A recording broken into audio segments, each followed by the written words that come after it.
foo ko gis ne Amady ci ginnaaw c'est pas un promoteur su ko neexoon day fay Wally wala ñëw woy ji bi biir këram le 4 avril nonoy le 4 avril inchallah 2025 fête de l'indépendance man fii laa koy fêté ak waa Thiès jar nañ ko Amady xam nga la laa bëgg stade bi yëpp na fees ak ay sponsor parce que xam naa ne wutoo leen ci xaalis laaj ma lu tax entrée 1000 francs la 1000 francs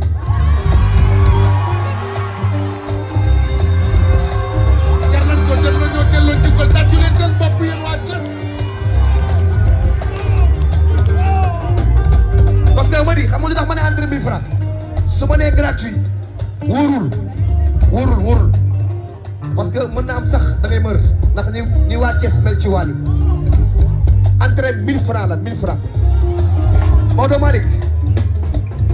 stade bi laa bëgg nga jaay ko bu mu fees ak ay sponsor d'accord say table nag yaa ko moom jaay ko say sponsor fayoo moom 1000 francs bëgguma ci 1000 francs le 4 avril man maay ñëw ànd ak sama orchestre ànd ak Amady Badiane ñëw tëggal la fii leer na ala 4 avril inchallah waa Thiès gaay Maodo Malick Malick Niang ndey da lor doomi Thiès jay doona sama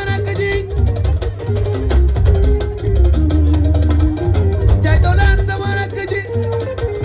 bokk gay matar suma teel bokk gay magoon ndey da lor ak mën a def lu baax jay doona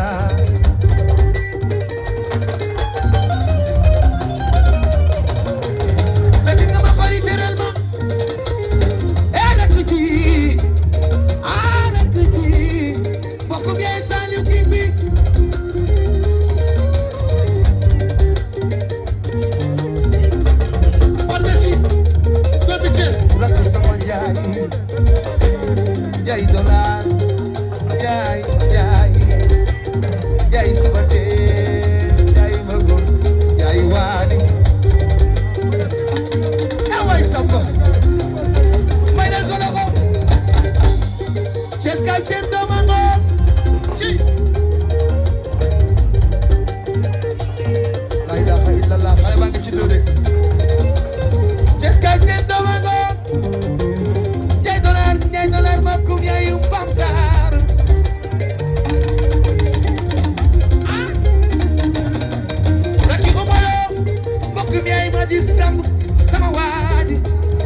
borom jinne yi